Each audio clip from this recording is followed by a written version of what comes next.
I never thought finding a small black device behind my kitchen curtains would change everything. But that's how I discovered my sister-in-law, Amanda, had been secretly filming my family for months. Looking back, I should have noticed something was off when she suddenly started accepting every invitation to our weekly family dinners. Amanda had always been the type to find excuses. Her yoga class ran late, she had a migraine, her favorite reality show was having a season finale.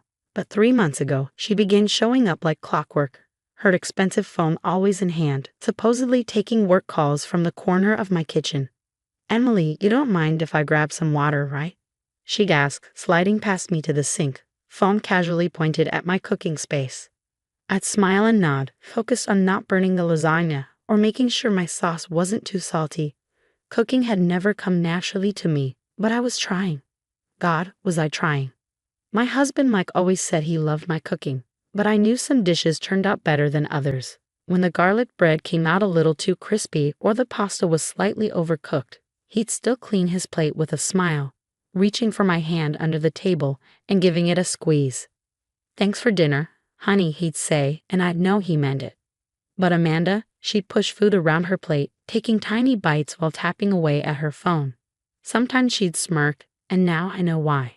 It started with my neighbor Lisa showing me one of Amanda's TikTok videos during our morning coffee. "I thought you should see this," Lisa said, sliding her phone across my kitchen table. "My daughter follows your sister-in-law, and well," the video showed me in my kitchen, struggling with a stuck jar lid. The caption read, "My SIL thinks she's a chef, wait for it." As I watched, the jar slipped from my hands, marinara sauce splattering across my white cabinets. Amanda's perfectly manicured hand appeared in frame, holding up a scorecard, 2/10 for entertainment value. My hands shook as I scrolled through her profile. Dozens of videos, all filmed in my kitchen, all making fun of my cooking attempts. Kitchen Nightmare. Family Edition, one was titled. Another. When you're stuck eating your SIL's cooking. Some had hundreds of thousands of views. The comments were worse. "OMG, how does anyone eat that? I'm dying at her face when she tastes the sauce. Your poor brother having to live with this." I felt sick. Each video was a moment I remembered. The time I accidentally used salt instead of sugar in my banana bread, when I burned the bottom of the pot making soup, every small kitchen mishap carefully captured and curated for maximum humiliation. But it was the newest video that broke me. Posted just last night, it showed me teaching my 6-year-old daughter Sophie how to make chocolate chip cookies. In the video, Sophie's little hands carefully measure flour while I helped her crack eggs. When some eggshell fell into the bowl, Amanda's caption popped up, "Like mother, like daughter, another generation of kitchen disasters." My daughter. She dragged my daughter into her cruel game. I spent the next hour searching every corner of my kitchen. I found 2 more hidden cameras, one disguised as a decorative magnet on my fridge, another tucked into my spice rack. Professional-grade equipment, not cheap stuff. Amanda must have spent hundreds setting up her secret filming operation. The final camera was different though. This one, hidden behind the kitchen curtains, had a wider angle. It didn't just capture my cooking disasters. It captured everything that happened in my kitchen when I wasn't there, including what Amanda did during her frequent water breaks. My hands trembled as I connected the camera to my laptop. Hours of footage downloaded, most of it mundane. Me cooking, my family eating, normal everyday moments. But then I found the clips from when I wasn't home, when Amanda would let herself in with the spare key we'd given her for emergencies. The first video made my blood run cold. There was Amanda, carefully opening my cabinets, removing spice jars, adding things, switching containers, moving from drawer to drawer with practiced efficiency. "Let's see how dinner turns out when the salt and sugar tray places," she whispered to her phone's camera. "Time to make some content." Another clip showed her adjusting my oven temperature when I stepped out to check the mail. Another had her adding extra ingredients to my sauces when I went to help Sophie with homework. She hadn't just been documenting my cooking struggles. She'd been creating them. The timestamps showed dozens of similar incidents over the past 3 months. Every mistake, every disaster. They weren't accidents at all. They were carefully orchestrated scenarios designed to make me look foolish for her growing social media audience. I sat at my kitchen table, surrounded by the evidence of my sister-in-law's betrayal, and felt something shift inside me. The hurt and humiliation transformed into something harder, colder. Amanda had violated my home, manipulated my food, and used my daughter for entertainment. My phone buzzed. A text from Amanda. Coming to dinner tonight. Can't wait to see what you're making. I looked at my phone, then at the cameras laid out before me, and smiled. Oh, I'm making something special, I typed back. You won't want to miss this one. It was time to serve up a different kind of family dinner. I spent the afternoon preparing for dinner, but not in the way Amanda expected. First, I backed up all the camera footage to my laptop and a USB drive. Then I called my mother-in-law, Linda. Can you come to dinner early tonight? I asked, keeping my voice steady. There's something you need to see. Linda arrived an hour before the scheduled dinner time, elegantly dressed as always. She'd always been fair to me, even when Amanda tried to create friction between us. What's wrong, dear? She asked, noticing my tense expression. You sounded upset on the phone. I connected my laptop to the TV and played the footage. Linda's face went through a range of emotions as she watched her daughter sabotaging my cooking, laughing about it, and posting the videos online. When we got to the clip of Amanda mocking Sophie, Linda's hands clenched into fists. That little. Linda stopped herself, taking a deep breath. I raised her better than this. Much better. She turned to me, eyes fierce. What do you need me to do? Just then, Mike came home from work. I played the videos again, watching my husband's expression darken with each scene. When it was over, he pulled me into a tight hug. I'm so sorry, Em, he whispered.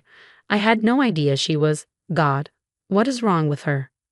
She's coming to dinner tonight, I said. And I think it's time we serve her some truth. At exactly 6:30 p.m., Amanda breezed through our front door without knocking, phone already in hand. She was wearing an expensive new dress, her makeup perfect, clearly ready for another filming session. Something smells. She paused, searching for a diplomatic word. Interesting. What are we having tonight? Actually, I said, I thought we could watch a movie before dinner. Amanda's perfectly plucked eyebrows rose. A movie? But what about? Please sit down, Linda cut in, her voice leaving no room for argument. This is one you'll want to see.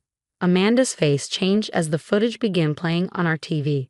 First confusion, then shock, then pure panic as she watched herself sabotaging my kitchen, heard her own voice mocking my daughter, saw the evidence of her months-long campaign of humiliation.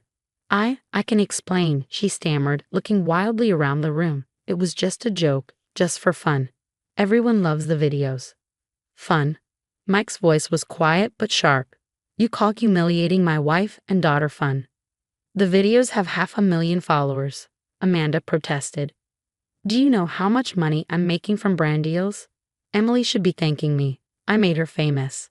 Famous. I finally spoke, my voice trembling with anger. You made me look like an incompetent mother. You mocked my child. You violated our home and our trust. And for what? For likes? For followers? I want all the videos deleted, Linda declared. Every single one. Now. Amanda clutched her phone to her chest. You can't make me. This is my career. My content. Your content? I pulled out a USB drive. You mean the content you filmed illegally? With hidden cameras? In someone else's home? Recording a minor without parental consent? The color drained from Amanda's face. I wonder what your followers would think about that. I continued. Or your sponsors, or maybe the police. You wouldn't, she whispered. Try me. Amanda's fingers shook as she pulled up her social media accounts. One by one, she deleted the videos, her eyes filling with tears as her view counts and follower numbers began to drop. My engagement rate, she whimpered. And the cameras, Mike added. All of them. Now. She retrieved 2 more hidden cameras I hadn't even found, one in a fake houseplant, another disguised as a wall clock. Each one had cost hundreds of dollars. But I took particular pleasure in dropping them into a bowl of water, watching them fizz and spark. I think it's time for you to leave, Linda said to her daughter. We'll discuss this more tomorrow. At length. Amanda stood, mascara running down her cheeks. Emily, please, my followers, my sponsors. I'll lose everything. I thought about all the dinners I cooked with love, despite my struggles. About Sophie's proud face when we baked together. About the trust that should exist between family members. You already lost everything that matters, I replied. You lost it the moment you decided views were more important than your family's feelings. After she left, Linda hugged me tight. I'm so sorry, she said. I'll make this right, I promise. Mike ordered pizza for dinner, and we sat around the table. No phones, no cameras, just family enjoying each other's company. Sophie asked if we could bake cookies for dessert, and my heart swelled when she said, "Nobody makes better cookies than my mom." Later that night, I checked social media one last time. Amanda had posted a tearful apology video, claiming she was taking a break to reflect on my choices. The comments were brutal. Exposed. Karma coming through. Imagine betraying your own family for views. I closed the app and deleted it from my phone. Tomorrow, I'd go shopping for new spices, reorganize my kitchen, and maybe sign up for those cooking classes I've been thinking about. Not because I needed to prove anything to anyone, but because I enjoyed cooking for the people I loved. And this time, the only person filming in my kitchen would be me, teaching Sophie how to make her favorite chocolate chip cookies. 3 months have passed since the night we exposed Amanda's videos. The changes in our family dynamics have been both subtle and profound. Linda comes over more often now, not to supervise or criticize, but to genuinely help. She enrolled us both in a cooking class at the local community center, and our Tuesday nights have become a special bonding time. You're a natural with pastries, she told me last week as we mastered French macarons. I never had the patience for them myself. The irony isn't lost on me. I'm actually becoming a better cook now that no one's secretly sabotaging my efforts. But more importantly, I'm enjoying it again. The kitchen feels like a safe space once more, filled with laughter and learning instead of anxiety and hidden cameras. Amanda's social media break turned permanent after several of her former followers discovered her other videos mocking different family members at various gatherings. Her carefully curated influencer career imploded within weeks. The last I heard, she had to move back in with Linda and take a regular 9-to-5 job. I wasn't prepared for her arrival at our door one Sunday morning, clutching a worn envelope and looking nothing like the polished social media star she'd once been. "Can we talk?" she asked, her voice small. Gone were the designer clothes and perfect makeup, replaced by a simple sweater and jeans. She looked more like the sister-in-law I first met years ago, before followers and sponsorships became her whole identity. Mike was out with Sophie at her soccer practice, so I hesitated before stepping aside to let her in. The kitchen, scene of her betrayal, seemed like the last place we should talk, but that's where she headed. "I found these while moving out of my apartment," she said, pulling photos from the envelope. They were from years ago, before her social media obsession. Pictures of us baking Christmas cookies together, laughing at family barbecues, celebrating birthdays. We were friends once, weren't we? We were, I agreed quietly, before likes became more important than loyalty. She winced. "I've been seeing a therapist. She's helping me understand why I became so obsessed with the followers, the validation, the need to make content out of everything and everyone." I stayed silent, letting her continue. "I was jealous," she admitted, staring at her hands. "Not of your cooking, God, that sounds so stupid now, but of your life, your happiness. Mike adores you. Sophie is perfect. Even Mom, she's closer to you now than she ever was with me. So you decided to humiliate me online." I wanted to feel superior. Each video that went viral, each mean comment, it felt like I was winning something, but I was losing everything that actually mattered. She wiped her eyes. "I miss Sophie. I miss family dinners. I miss us." I thought about the hurt she'd caused, the trust she'd broken.